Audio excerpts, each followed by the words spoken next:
Hello everyone, JayPower here and welcome to a first-person VOD. This time it is going to be a Protoss against Terran on the map Neoplanet S, as you can see. Had a bit of a brain fart there, but this is a Protoss against Terran on Neoplanet S. The reason I'm making this first-person VOD is because I've been experimenting, not really experimenting, but I've been trying Rain's PvT style, which is a very generic one gate expand into Robo and then get a forge for upgrades and get a third later. This is a very normal macro build, and this is a bit difficult, a bit more difficult than it sounds, but it's just a very passive, very macro. You just macro really and respond to what your opponent is doing, kind of thing. And I hope you learn from this. The map is Neoplanet S, like I said, I think 3 times already, but it's a pretty small map. It has basically two pathways, actually 4, but 2 are only really being used. Rush distance very short, so it is going to be a bit difficult taking a third base on this map. So I don't necessarily recommend it on this map, but I just got a turn on ladder and on this map, so I felt like doing the challenge, playing a macro game against Terran on this map. So I did scout his base, saw no gases, so it's going to be either one barracks expand or he has some barracks hidden, so that's why I'm just scouting around a little bit around his base, see if there aren't any barracks hidden, and a bit later I will check down at the natural and see if he has a command center on the way. So not much going on, making the zealot. Usually when they go one Rex expand they will block your expo, not always though, but so you can cancel the zealot if you want. I'm getting warp gate, but I think I'm going to cancel that. So I'm sending my probe down to see if he's going for the engineering bay block. It looks like he is blocking it, but either way I'm just gonna keep the zealot and get a pylon as well. So I'm not getting supply blocked before getting a nexus down, because right now I can't really spend my money and I need to get rid of this engineering bay. So if this happens to you, you get engineering bay blocked, just make another pylon, get another gas. Yep, there you go, get another gas, and after that just expand. So your economy will be a bit behind, but you won't be behind in tech. So what I'm doing right now is sending the mothership core to my opponent's base. I don't recommend it. It's not needed. It's not how this build really goes. But this was a small map, and I just want to check if he went for a double expand. If he went 1 Rex double expand, or if he went normal 3 Rex or 2 Rex after the command center.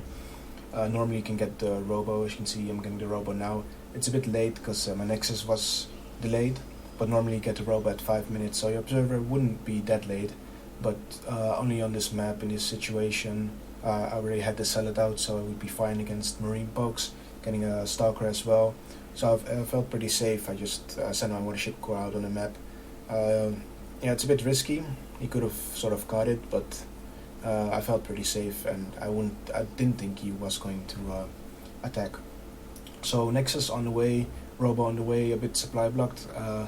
Not that used to engineering bay blocks, because usually the Terran opens Reaper, and there's an engineering bay block with the Reaper, of course, but I have a feeling it's a lot less common. Like back in Wings, every turn used to engineering bay block, because 1 Rex expand was the only like common build, but at least for macro. But a lot less common in HUDs, I feel. So I'm getting the observer, and my forge is done, getting upgrades, +1 armor, and I should be, there's the gases. I think a bit late, you want to get them around 650, and after 3 observers you make a robotics bay. That's of course is going to be for the Colossi, and you get a Twilight Counts very soon as well. I don't get this SCV scout. I guess you want to just see if there were units at my natural. If there weren't, I mean, I probably would be going for a 2 base all-in. So apart from that, the robotics bay should be coming down here. I'm noticing a bit of a lag during this recording, so I hope it doesn't show up too much. I have to tweak some settings, it looks like, but yeah, I'm getting additional gateways now. A bit of a mistake. I should have gotten the Twilight Council first, and yeah, see, I'm a bit high on gas. So I see the factory of my opponent. So it's pretty normal play. Factory at a normal timing. I see the engineering bay. I see his third gas. So it looks like he's playing pretty standard. No big no double engineering bay plays or fast third base. Just very normal. He's gonna move out at 10 minutes with 2 medvacs, and yeah, it's gonna be some good pressure. This is the time when I'm on full saturation. As you can see, I have 17 workers here and about 17 SO output natural. 16 is of course minimum saturation, so that's why when I start to send out some probes to make pylons around the map to spot for drops. This lines up pretty nicely with your opponent moving out around 10 minutes with medvacs. So yeah, I recommend doing that. I'm getting blink as well. I'm halting probe production a little bit, which is a mistake. This cannon is a bit too early. I could have made some probes instead. So yeah, I'm usually just want to continue making probes unless you've already established that your opponent is going for a 2-base all-in. Then I recommend focusing more on unit production. But so far as I can tell, no signs of early 2-base all-in. He hasn't even moved out yet, so his 10-minute medvac timing push is going to be a bit later. But yeah, usually you want to just continue to make probes. You will be taking your third after your opponent, but when you get your third up, you want to make sure you got a lot of probes on there. So now it seems like he's moving out. I'm currently boosting out my blink and getting some more pylons around the map. I'm spreading out my observers. As you can see on the minimap, I have one observer at the top lane, and I'm moving this observer to the bottom lane. It was a shame that I lost my third observer. That third observer would be looking for my opponent making a third command center. So that's what you want to look out after he moves out as well. If he's going for 2 more barracks and put on a lot of pressure, or if he's taking a command center and then making 2 more barracks, which is it's very macro focused. It's not very greedy, a little bit, because he could die to 2-base Colossus all-in with that, but it's pretty standard. So I have 7 stalkers now, as you can see on my second control group, or hotkey control group, because that's kind of the number. I don't think it's a magic number to like 2-shot Vikings, not really sure, but from the VODs that I watched from Rain and from Stardust's stream, he tends to go with 7, and honestly I like 7 stalkers for anti-air, especially in the early game. Like, he doesn't even have Vikings, my opponent. Sometimes they go for 2 medvacs and then straight to Vikings. Some go for 4 medvacs and then for Vikings. Some marine there. It would have been a nice opportunity to take my third, by the way, because his army went to the bottom and I had my probe up at the top, and I have perfect vision of whatever goes on in the top, so my third base wouldn't be exposed to a drop. So he scans now, sees my Colossi. I'm a bit surprised he was moving out so so aggressively, because he scanned like my first Colossi, so he already knew I was going for Colossi. I'm just trying to use this probe to see if he's taking a third base yet. I'm sending out the Hallucinate Phoenix now, because my not really motto, but my experience in PvT is you really want to take your third base after your opponent.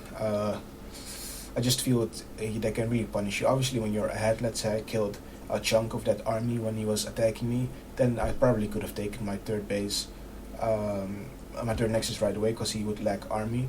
But I've just had bad experience with the Terran just massing bio off of 5 Rexes without a third base, and it just becomes really hard to defend your third base, because as you can see now, I'm moving my army a bit in between my bases, and it's very open. So if you would have a bunch of bio, maybe you would flank me from 2 sides. It becomes very difficult to defend your third base. So I recommend, if you're inexperienced in PvT, take your third base after you see your opponent making a third base, or in this case, floating it out. But I think if I would see him making a third command center in his main base, I would have taken my third nexus as well. So he's moving out a bit. What I forgot to mention is I'm getting a storm as well. Also, when your blink is finished, you want to get charged right away and spend some chrono boost on that. My additional gateways are a bit late, because I think I have 4 Colossi, so you want to switch to Templar now. like the Terran is going to add ghost to his composition as well, and if you don't, he can just mass up a bunch of Vikings, pull all his SCVs, and without Storm, you can't really hold that attack. Even if you have like 5 Colossi, it becomes a bit difficult. So that's why you want to transition to Storm. My opponent is clearing some pylons from the map, mostly from the bottom part, so that's a bit annoying. That's why I added more cannons in my natural, as you can see, because it's a lot more exposed, even as the factory floating there, and I just don't have a lot of vision on the low ground, on the bottom side of the map anymore. So I'm adding some more Templar to my bases to deal with drops. A bit of a mistake here because I couldn't start my upgrade. As you can see, I'm getting only one. Not sure which one it is. Probably 2-1 or 3-1 or something like that. But as you can see, I can't really start my upgrade. It's also a bit late with mining gas from there. That's also something you want to pay attention to. I probably should have just made the gases as I made the Nexus. It's a bit early. It's a bit sloppy, but this is also pretty important because I'm not mining gas up until 60 minutes into the game for my third base, which is quite bad. So that's a good Storm. Had some good vision over there. A bit of a mistake losing that High Templar, but he traded a lot of units for that. Right now is time you want to add your second robo as well. I don't do that this game because I forgot. So you have an engagement here. He doesn't have a whole lot of Vikings. He doesn't even have ghosts. So I'm just trying to move my army a bit forward. His bio is a bit too far in the back, so I'm using the Stalkers to shoot down the Vikings, and the Storms. I use the Storms to keep the bio back. So that's a great way to protect your Colossi. As you can see, I have 3 Colossi left. I had 4 in the beginning, so I only lost 1 Colossi to, I think he had 6-7 Vikings. So that's what happened. That is what happens when your opponent doesn't have Ghost. It becomes just so comfortable. He has to split to deal with the Storms, but he also has to clump up his units so he can take down my Stalkers that are focusing on the Vikings. So a little bit of a drop, which is actually putting me out of position quite a bit. This was a very big mistake of me, being caught out of position like that, because it wasn't really necessary. I had weapons to deal with that, and I didn't have vision of his army. I just didn't expect him to attack this fast because he still doesn't have Ghost, so it was a bit risky by him as well to attack, but it worked out for him. He did see my army at my third base, so it was a really good call of him to attack my potential fourth base, and it worked out. He cancelled it. So I'm not happy in this game about my observer placement.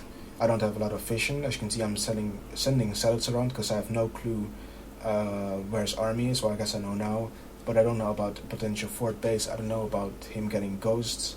I don't know how many ghosts he has, like what his army ratio is looking like. So not the best scouting on my part in this game. As you can see, there's the fourth base of my opponent. It's already a planetary. Right now I can see the planetary isn't done, so that means the base was taken quite recently.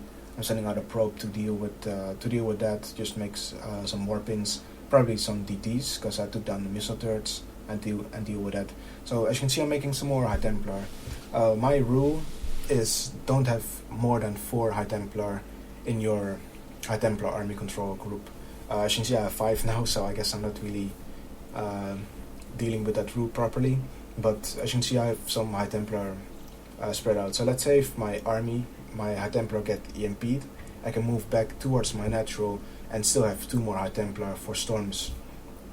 But we will see that a bit later in the game. Seems like my video is a bit lagging here. I hope it... I'm still tweaking these settings again. I'm sorry if it's been a bit too laggy. I'm just saying what I see. It's been a while since I've actually recorded the first person VOD. I'm streaming more than I make VODs these days. So if you haven't already, you can follow my stream on Twitch. I'm trying to stream more and more because I don't know if these YouTube videos are working out that well. And I like streaming as well. So, but I will continue to make VODs, of course. So yeah, this game I tried to assault the planetary fortress, but that made too few zealots, as you can see there.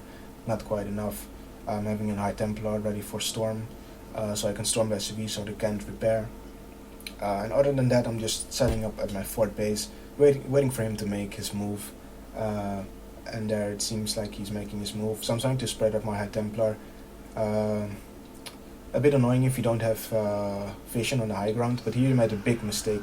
He put all his ghost, well, most of his ghost in the front, so he lost a big chunk of his ghost, but I also lost my High Templar. But see, this is what I mean, I have the spare ones. If I didn't have these spare ones, I think I would have been in some trouble, but now I can have some decent storms on his army, and doesn't seem to expect that I have storms. So that's what you want to do. You want to just keep High Templar all over the place. As you can see, another good storm. And even if you lose your High Templar in your control group, you still have spare ones laying around. So only 4 High Templar in the control group is what I recommend. So I'm making some more Stalkers, trying to pressure him. My storms weren't the best. I don't think I even stormed the SCV, so I'm going to go back. I see there's no missile turret, so I warp in some DTs as well. And added some more warp gates. So I'm having a bit of a hard time scrambling like my army. Assembling my army rather. As you can see, it's a bit everywhere. So normally I would want to pressure his 3rd base while I attack his 4th base, but that's not the case this time.